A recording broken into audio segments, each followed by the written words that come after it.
These men and women have come home to Greece after 30 years' exile in Eastern Europe.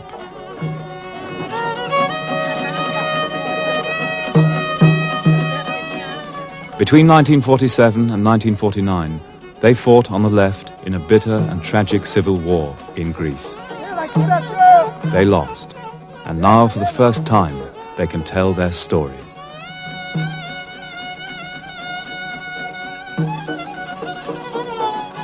When we came back to the village, we were talking about the civil war and remembering the evil that happened. Brother killed brother. Is there anything worse than that? There isn't. We lost so many children in the civil war. 80 children were killed in this village, and brother fought brother. I can't forget everything.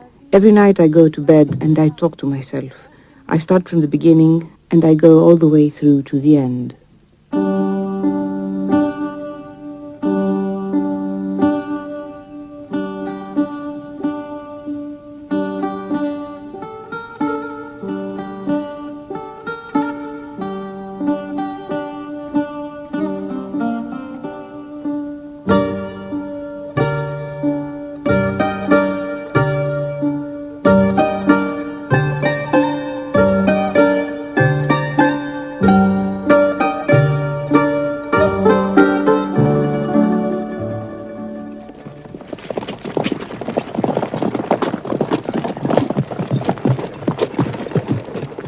Late in 1940, the Italians invaded Greece. The Greeks repelled them, and for a while were Britain's only ally against the German-Italian Axis. But in May 1941, after the fall of Crete to German troops, the whole of Greece came under Nazi control. The Greek king and his government fled abroad.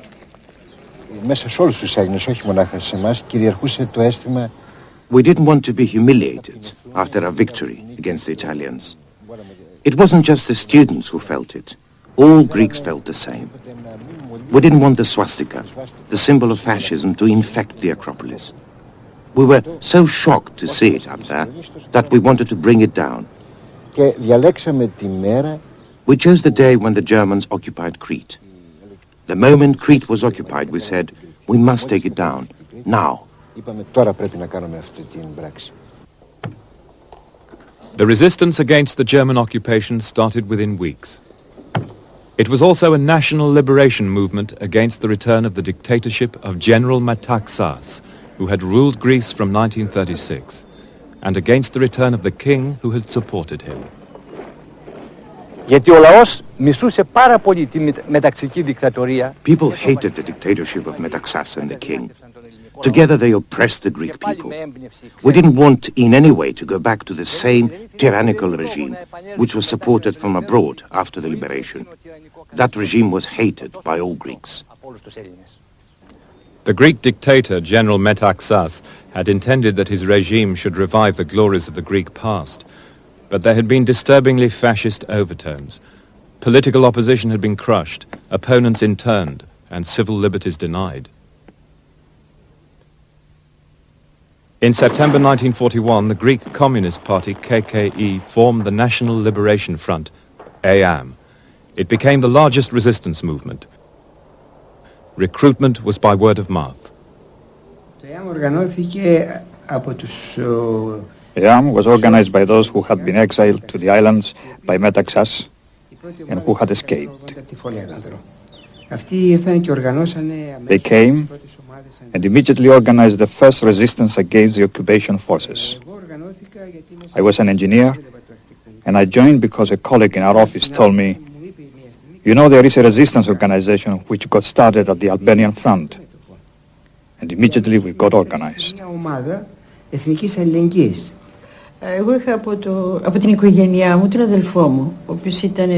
My brother was an old prisoner of the Metaxas dictatorship. As soon as he came back from the Albanian front, where we had beaten the Italians, he said, "Don't just sit there, you must join." And he immediately put me in touch with someone who was organizing resistance amongst actors.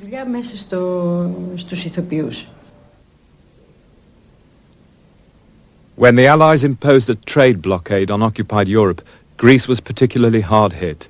In the winter of 1941, 300,000 Greeks died of hunger.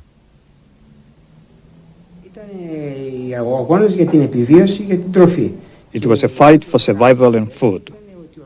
The first thing we did was to organize free meals.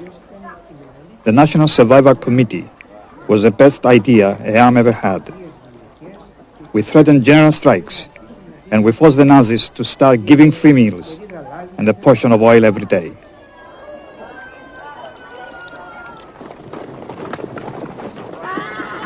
By early 1942, Hellas, the military arm of EAM, was building up pockets of armed resistance in the mountain villages.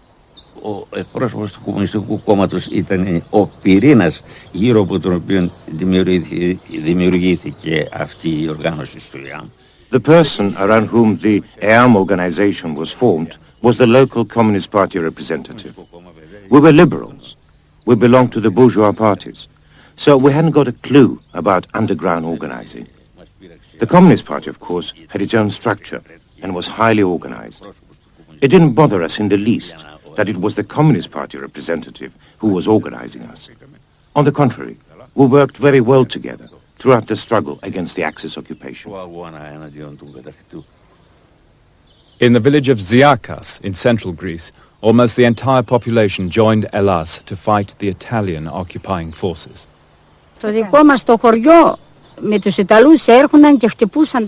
The Italians used to come into the village and beat people. We fled from the village and hid in the mountain. The children were crying from hunger. The goals of Hellas were to set us free. We were all peasants, and when we were asked to join the resistance, we did so with heart and soul. We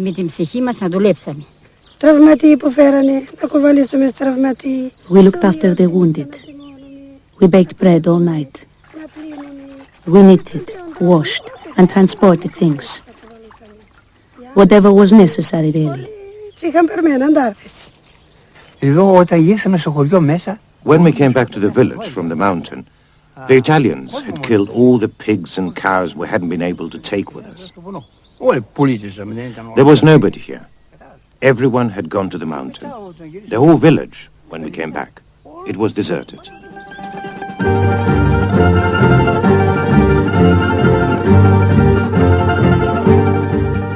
In the mountains, recruitment to Hellas was done openly, often inspired by Aris Veloukiotis, a communist who had been imprisoned by Metaxas.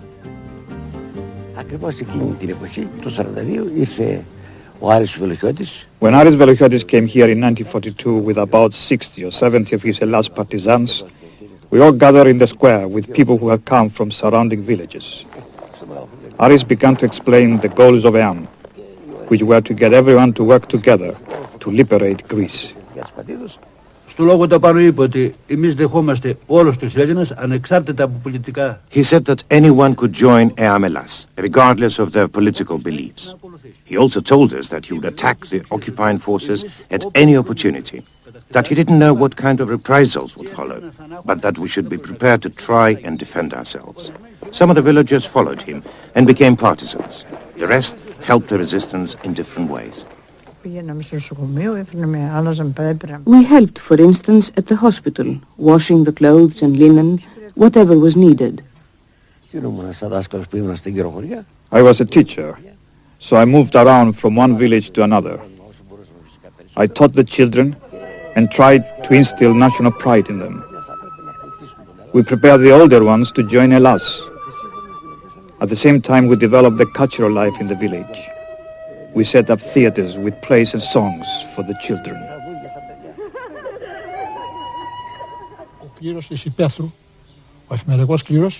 On the whole, the clergy in the countryside supported Hellas enthusiastically. Wherever they went, the village priest was always the first to welcome the partisans. Many monasteries were used as hospitals for the wounded partisans. Whatever monasteries had, like animals and food, they gave to Hellas. Success in skirmishes against the Italian forces brought in more volunteers, but the price of this resistance was high. Ήμασταν τότε ένα τμήμα ανταρτών καμιά 35. By then, we were a group of about 35 Hellas partisans, and we were in the mountain villages of Vanasides. The occupying forces have been reinforced by units of collaborators who were trying to collect the tax from us. Την κυβέρνηση των κατακτητών με σκοπό να συγκεντρώσουν τη δεκάτη, δηλαδή τη φορολογία. We attacked them then and managed to disarm them and take the food they got and distribute it amongst the villages. By now, Hellas was a widespread resistance movement, and in grim conditions was tying down large numbers of German units. It was at this time that British plans for post-war Greece began to clash with those of Eam Hellas, and the seeds of the Greek Civil War were sown. The Foreign Office view of the Hellas guerrillas was that they were the military arm of a communist front organization, EAM. As such, they were primarily interested in establishing themselves in such a way as to be able to seize power when the Germans withdrew. The main problem was that we had an interest, a long-standing interest in Greece as part of the Mediterranean, with our lines of communication through to India, Suez Canal, Egypt. We did not want to see Greece handed on a platter to Joe Stalin along with the rest of the Balkans. Οι Άγγλοι από την πρώτη στιγμή τους εδείξανε εχθρικοί. Eam's goal was to make Greece independent, free from all ties. Έβαζε σαν σκοπό του την εθνική ανεξαρτησία, την απαλλαγή από κάθε δέσμευση. We knew from the start that the British wanted to keep Greece within their sphere of influence in the Mediterranean, for their own political ends. Eam was opposed to this, and so the British were against us from the start.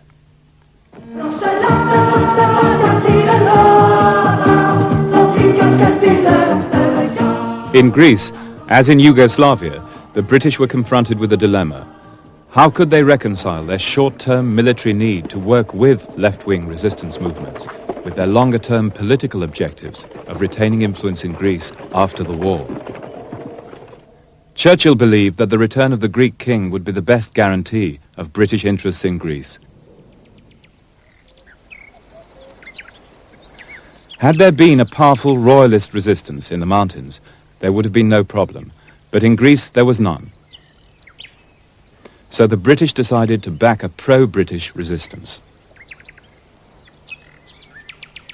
Napoleon Zervas was to lead what became Greece's second largest resistance group, Edhes. But Zervas only agreed to go to the mountains after being given a 48-hour ultimatum by the British, that unless he went, they would denounce him to the Germans as their agent. The British then sent in a team of SOE saboteurs to set up headquarters with Edhes.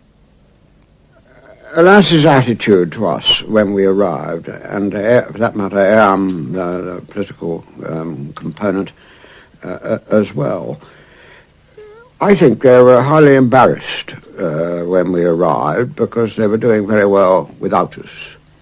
We were expecting the British as our allies to help us in any way possible. But in fact they tried to divide us into groups, all under British control. What SOE planned to do with the Greek resistance was to set up more or less independent, small-scale guerrilla bands in all parts of the country, whose activities would be coordinated through British liaison officers who would in turn be under the control of our GHQ in Cairo. This was quite different from the intention of Hellas in particular, which was to set up a large-scale conventional army under centralized control inside Greece, which would eventually form the hardcore of a post-war army in Greece under left-wing control. There was therefore difficulty in reconciling their purposes with our purposes. From the moment the English became involved, they had one aim: to hurt the operations of Hellas, so that Churchill would be able to impose his plan to get the Greek king back in power, and through him perpetuate Britain's hold over Greece. In spite of their opposed views, Hellas and the British sometimes worked together with great success, using captured German war materials and British supplies. In November 1942, in a combined operation, SOE, Hellas and Efes blew up the Gogopotamos Bridge, which cut Rommel's supply line to Africa for 6 crucial weeks, just before the Battle of Alamein. Meanwhile, the British continued to try to win support for the return of the Greek king. Yorgos Papadagoulis, a leading liberal, was invited to dinner with the British military mission. We talked about various things. Then the last question the colonel asked me was, why don't you want your king back? I said we don't want him back because he supported the Metaxas dictatorship in 1936, which denied us any freedom of speech and took away all civil rights. And I'm asking you, if your king did such things to you, would you want him? He didn't answer me on that. Wherever we went, it was quite obvious that Hellas, either or both, feared that we would reimpose the King of Greece under the protection of British bayonets when Greece was liberated. In March 1943, the widely respected Stefanos Sarafis was given the military command of Hellas. However, SOE's successful cooperation with Hellas did little to alter Foreign Office opinion that the main goal of the Greek resistance was to establish a communist regime in Greece after the war. The Foreign Office would have preferred that there should be no resistance whatever. At one point, a leading official in the Foreign Office wrote a minute saying that the best level of sabotage in Greece would be no sabotage at all. The Greek government in exile was based in Cairo. In August 1943, Brigadier Eddie Myers took a mixed delegation of resistance partisans there to discuss the future of the Greek king. Discussions broke down when the partisans, together with most of the Greek government in exile, demanded that he should agree to a referendum before his return to Greece. Well, this was an anathema to the King of Greece himself, and it was an anathema to the Foreign Office, obviously. And the King of Greece became extremely worried and signaled Churchill and Roosevelt, who were then at Quebec conference, and they said, oh, you stick fast, no need to sign away your abdication at this stage of the game. The resistance delegation was dismissed as both irrelevant and embarrassing and was sent back to the mountains. For his pains, Myers was recalled to London and sacked. That same month, August 1943, at Quebec, the Allies decided they wouldn't need to involve Greece in any major military operations, and the Greek resistance therefore became less important. In Moscow in October, Stalin indicated to Anthony Eden that he was not concerned with Greece. This enabled the British to put their long-term political considerations in Greece first. In the War Cabinet in November 1943, it was decided to destroy the power of Eam Hellas leaders and to build up the power of Zervas, now a royalist. In Greece itself, the continuing hostility between Efes and Hellas erupted into open conflict. Once the fighting broke out between Hellas and Edes in October 1943, the British authorities decided that Hellas was solely to blame for this outbreak, and therefore SOE was instructed to cut off all supplies to Hellas until the fighting ceased. Hellas blamed Efes and accused it of collaborating with the Germans. Zervas certainly had a means of contact with the Germans. He had at least a couple of officers who were members of Efes, stationed quietly in Janina, which was General Lanz's headquarters, General Lanz being the German commander. And these officers were certainly in irregular contact with Lanz and with Lanz's staff. The war in Europe still had over a year to run. In Greece, a truce was arranged in January 1944 between the two resistance groups. Meanwhile, Hellas had begun to organize society in the territory it had liberated. In April, it set up a provisional government in the mountains. Elections were held, and women were given the vote for the first time. I remember that the government made beautiful things happen, and we were raised to a higher level.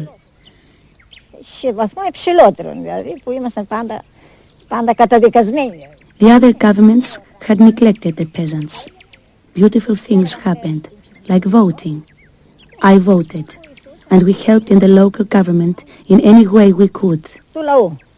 Η αλληλοεξάρτηση και η κατανόηση που είχε δημιουργηθεί. The solidarity and understanding that were generated up here in the mountains and the enthusiasm for self-government made people so much more aware and sophisticated that those of us who came up from Athens just couldn't believe it. Στην Αθήνα και βρισκόταν σε αυτό το κλίμα, τα έχαναν. Και τότε δημιούργησαν, να πούμε, τα λαϊκά δικαστήρια στα χωριά. People's courts were set up in the villages, and I was selected to be a people's judge. Βάλανε και εμένα δικαστή λαϊκών. Και κάναμε, να πούμε, τις διάφορες... We judged various cases, things like property, mainly small cases, no murders or anything. I did my duty as I had been chosen, and I became a judge, although I was illiterate, of course. There were no lawyers here in the mountains. I don't know what was happening in the towns. Here in the villages, we didn't have to pay anyone acting as a lawyer. We only had people's judges who judged according to their consciences. In general, the people were very pleased with this people's government. We had general assemblies every month, and every villager could air his grievances and criticize the chairman or councillor when he didn't do his duty. We made decisions for the whole village. Whatever happened in the village, everyone had to know about it. That was how self-government worked.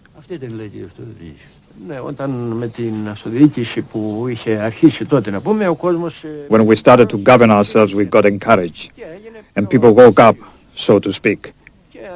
We became more active and took more responsibility for ourselves. We wanted this government to agree to the separation of church and state, and that priests should complete secondary school and have theological degrees. In the meantime, we joined the resistance, and the churches contributed however they could.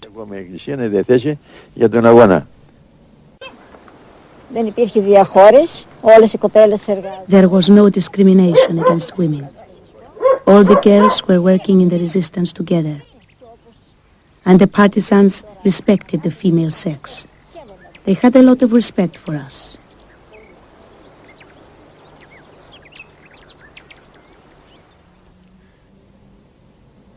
In April 1944, Greek troops in the British Army in Egypt mutinied in support of this provisional government. Churchill instructed the British commander to put down the mutiny.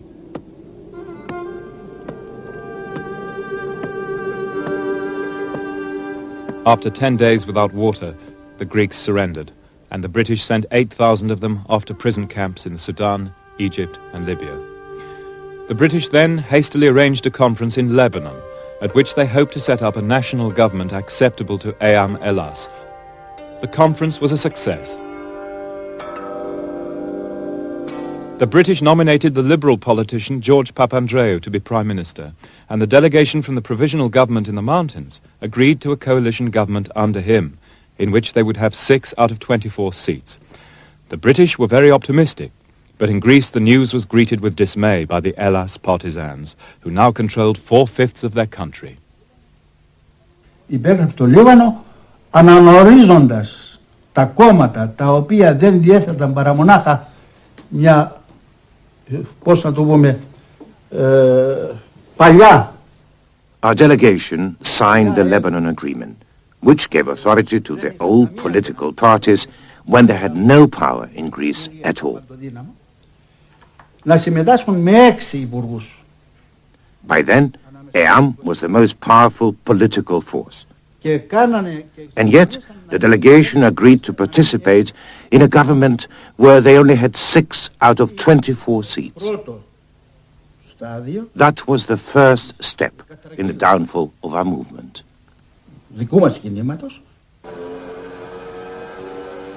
Although the conference was judged a success, the British were still worried about the extent of EAM Hellas's power. In August, Churchill wrote, "It is most desirable to strike out of the blue without any preliminary crises. It is the best way to forestall EAM." In October 1944, he went to Moscow to firm up Allied plans for post-war Europe. With Stalin, he made what became known as the Percentage Agreement, giving Britain 90% influence in Greece in exchange for the Soviet Union having 90% influence in Romania. In good humor, Churchill told Stalin, "It's a pity God didn't seek our opinion when he built the world." To which Stalin replied, "This was God's first mistake."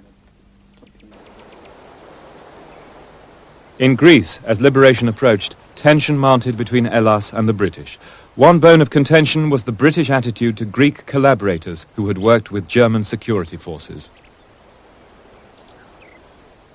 Our attitude was, and we met them before the Germans left, to say if they did not surrender their arms and surrender themselves, they would be arrested and tried as collaborators.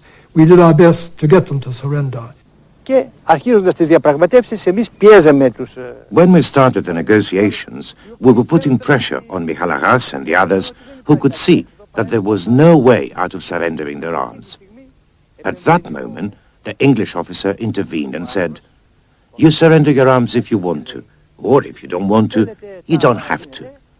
The negotiations came to an end, and we realized that the Englishmen had turned the tables on us, and so the collaborators didn't surrender their arms.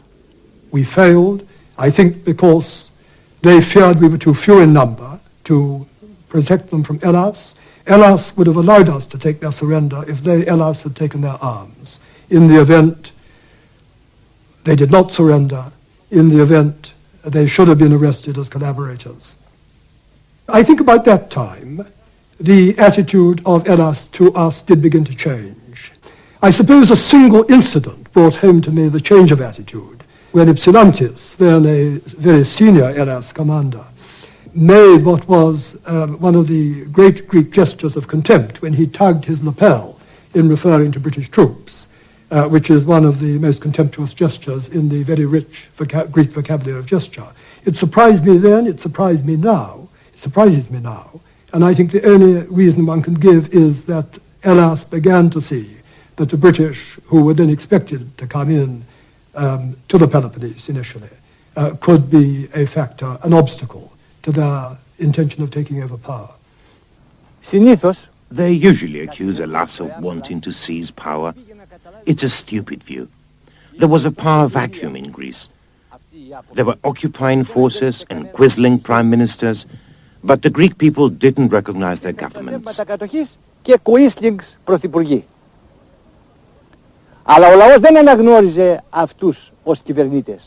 The people were creating their own popular power in their own right through the resistance. EAM didn't try to take power. EAM had power. I have no doubt at all that they could have occupied Athens at the time when the Germans left, and they could have made it very difficult for Allied forces to return to Greece without having to face an opposed landing.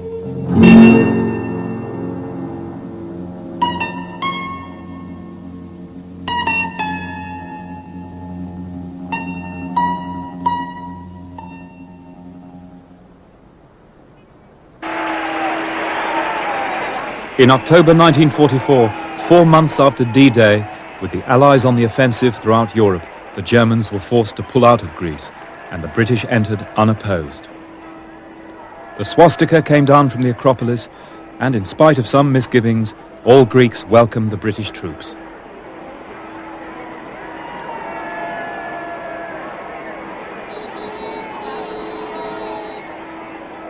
When we got to Athens itself, although we hadn't actually seen a German, we were treated as though we were conquering heroes. And across the roads there were banners saying "Hip hip the British troops." There were posters and streamers from the trees. The walls were all marked with welcoming signs. And as we walked along the streets we were cheered, we were hugged. Sometimes we were kissed. People came up and gave us flowers. Ήτανε μέρες ενθουσιασμού, χαράς. These were days of enthusiasm and joy. Και όταν we poured onto the streets, and when we saw the English for the first time on the tanks, in the vehicles, our joy was such that I remember feeling that they were my brothers, my friends, liberators. I trusted them. I remember we danced together. I don't know whether we were dancing English or Greek dances, but we were dancing and kissing. But within 6 weeks, the British were in armed combat with Hellas and its reservists in Athens. It had been agreed that a new Greek army would be formed, and the argument was over who was going to be in it. For the British, the question was how to disarm Hellas. And for Hellas, it was how to retain its military power on at least an equal footing with the royalist Greek troops then returning from Italy. I can remember them marching down the main street of Athens, and our great relief that at last Greek troops had come in and we were not the only people responsible. This was a turning point. Of course, in a way, you might say that for the communists who were participating in the government, it might be regarded as a little bit provocative, in the sense that they realized that the head of their government in which they were participating was bringing his army in. Σκοπό είχαν με αυτές τις δυνάμεις του σταγματασφαλίτης. The British and the Greek governments, along with the royalist troops, wanted to restore the old order in Greece. Τους Εγγλέζους που είχαν έρθει ακόμα από τον Οκτώβρη στην Αθήνα να επαναφέρουν την παλιά τάξη πραγμάτων, να ξαναθρονιάσουν το βασιλιά ξανά στην εξουσία. They wanted the king back on his throne because he was the best guarantee of British interest in Greece, political, economic and strategic. Των οικονομικών και των στρατηγικών των Εγγλέζων στην Ελλάδα. Churchill was adamant in his support for the king's return and wrote to Eden that having paid the price we have to Russia for freedom of action in Greece, we should not hesitate to use British troops to support the Royal Hellenic government. I fully expect a clash with Eam, and we must not shrink from it, provided the ground is well chosen. Negotiations between the Greek government and Hellas about the composition of the new army continued with bad faith from both sides. On December the 2nd, the Prime Minister George Papandreou banned an Eam demonstration against his demobilization plans. The Eam ministers in the government resigned, and the demonstration went ahead. It was to end in tragedy.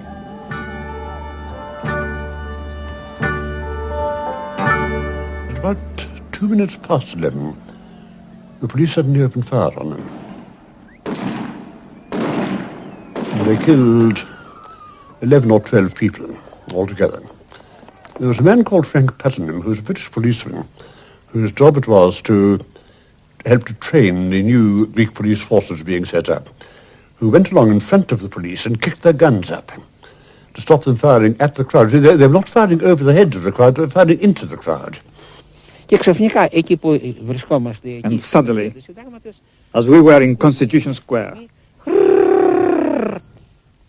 we heard for a moment the machine guns and the first dead. I ran to take photographs, but I didn't know what was happening. I mean, who were these people killed and by whom? What was happening?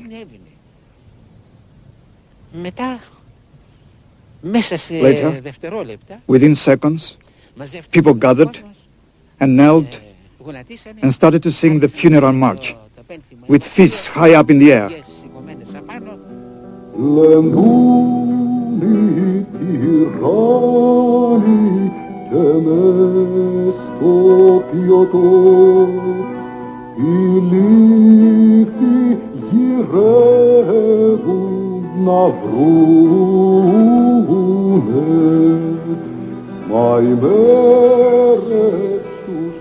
On December the 4th, Hellas attacked the police stations. On the 5th, Churchill instructed General Scobie, "Do not hesitate to act as if you were in a conquered city, where a local rebellion is in progress. We have to hold and dominate Athens, with bloodshed if necessary."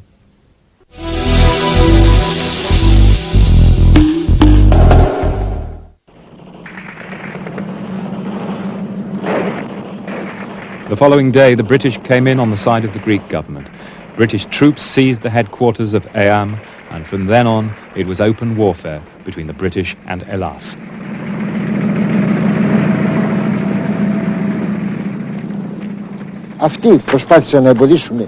They tried to stop us taking action against the security battalions who had collaborated with the Nazis.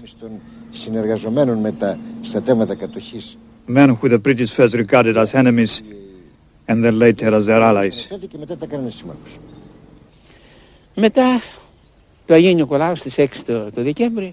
Later, on the 6th of December, I was at the Makrigiannis battle.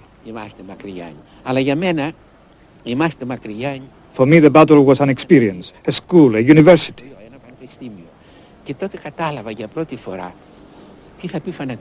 For the first time, I understood what fanaticism meant.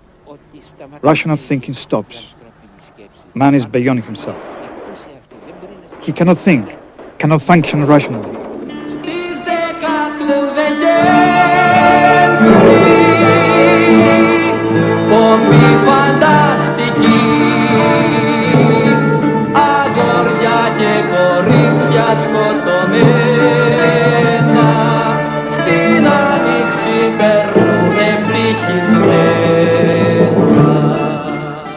In the next few weeks, over 4,000 civilians were to die.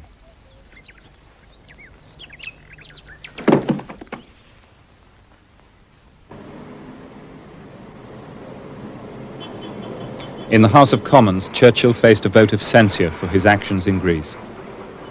Justifying British armed intervention, he claimed that Hellas had planned to march down upon Athens and seize it by armed force, and that it would have been incompatible with British honour to leave Athens to anarchy and misery, followed by tyranny established on murder.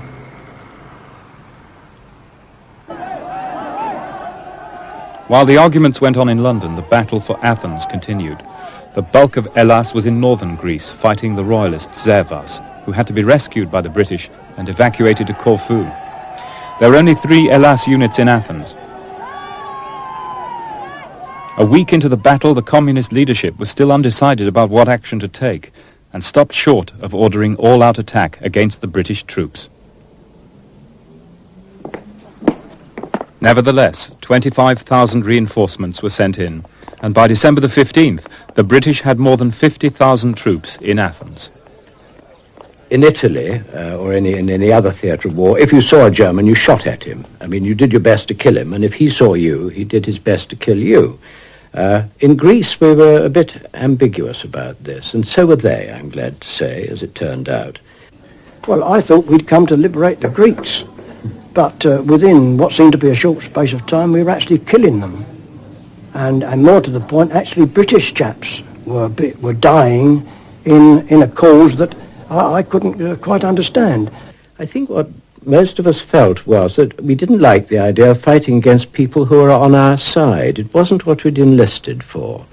We would do anything we were told to do, but it wasn't a welcome idea. The Greeks were on our side. They'd fought beside us in Italy. As the British stepped up their attack, civilian casualties mounted. Στις 12 του Δεκέμβρη μας φώναξαν, με τα χωνιά εκείνη την εποχή.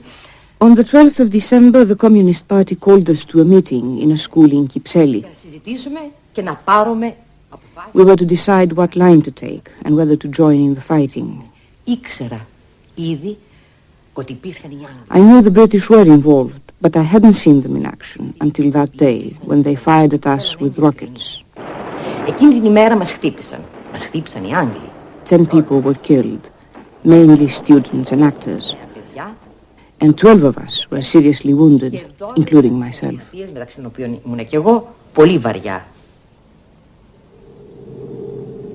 Elas began to take hostages and shot many civilians whom they accused, often wrongly, of being collaborators. The British had already begun sweeping operations and took their prisoners to the prisoner of war camp at El Daba in Africa.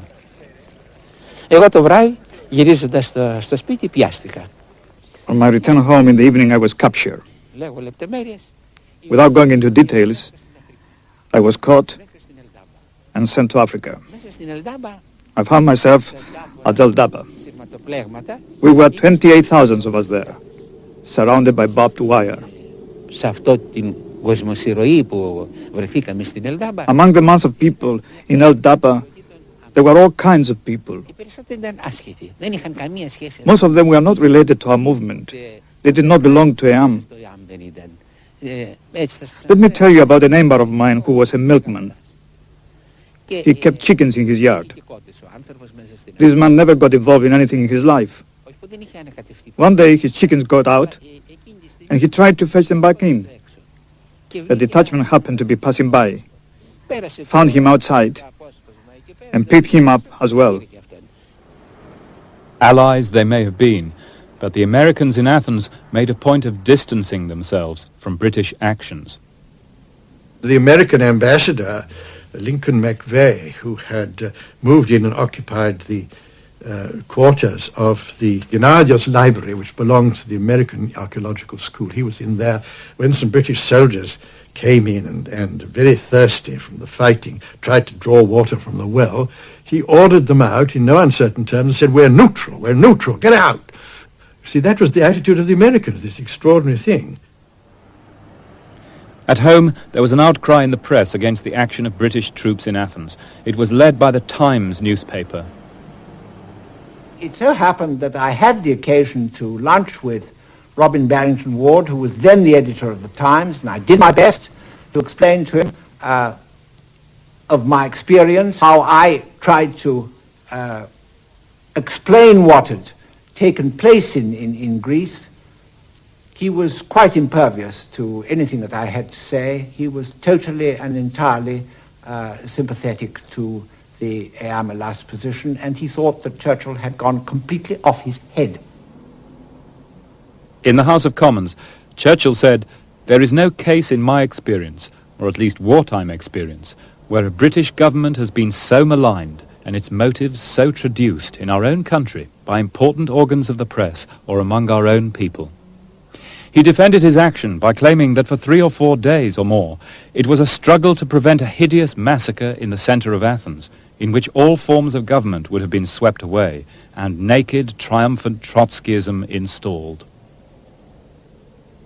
I suppose there must have been 40 to 50 men and women who were involved in final policy decisions on this, a dozen or so responsible British and American newspapers. They were very well informed, very intelligent, and at that moment in the war, they were enormously motivated to support Churchill's policy if they possibly could. Now, you've got two alternatives.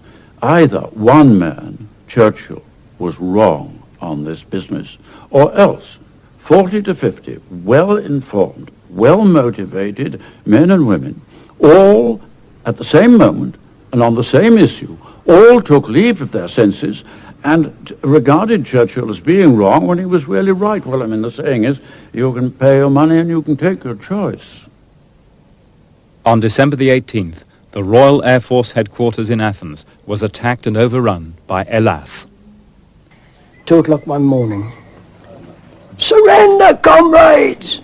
We were waking up much better than the alarm clock, and there were a few shouts. And there we were, I presumed, at war. We dressed, went downstairs to the where the rest of the chaps were, and more or less sat about talking about what was happening. No one really knew except that we were being fired at. And suddenly there was, like a noise like a Venetian blind going up and down several times. Then everything went quietly, and quiet. A little while later, it was bang, and the shell came right through the Venetian blind at the window and went into the wall, way over to my right, and burst in the wall. Luckily, otherwise probably wouldn't be here now. With RAF personnel now Hellas prisoners, Churchill flew out to Greece with Eden on Christmas Eve. He met with resistance leaders and Greek government ministers for 2 days. The outcome of the meetings was that a regency was set up under Archbishop Damaskinos. Churchill was finally persuaded that the king could not return to Greece before a referendum. Meanwhile, the fighting went on. With aerial superiority, the British gained the upper hand 2 weeks later.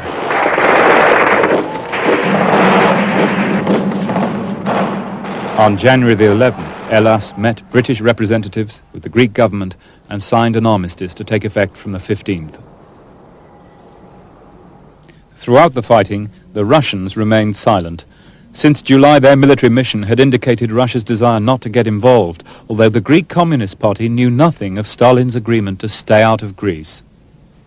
Η Σοβιετική στρατιωτική αποστολή που βρίσκεται εδώ. The Soviet military mission didn't get involved at all in our problems.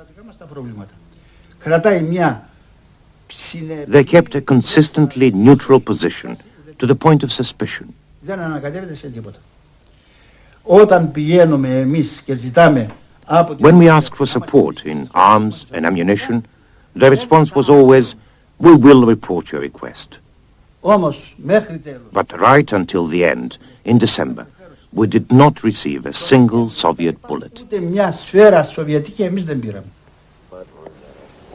At the Yalta conference in February 1945, Stalin reconfirmed to Churchill that he had complete confidence in British policy in Greece. Churchill replied that he was much obliged to him for his attitude in this matter.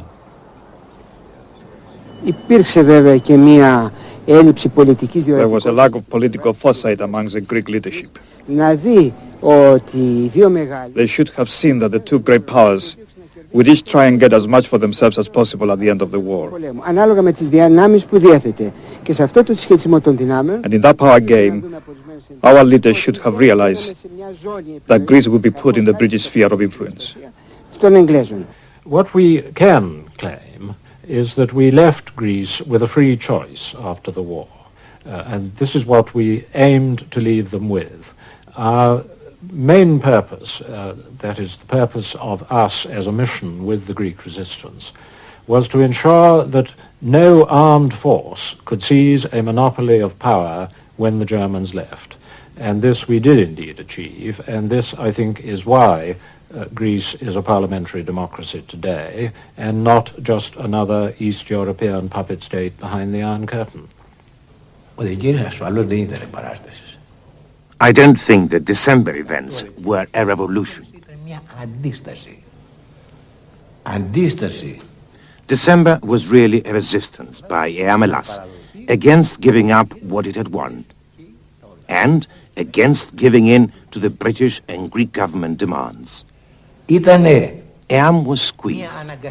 December was a forced reply. As the British say, EAM was cornered. Churchill fought like blazes to get to retain Britain in the Britain's influence in Greece, and that's what had happened. And of course, I think Churchill too feared anything which had the sort of mark of socialism on it, because he thought anything was socialist was communist.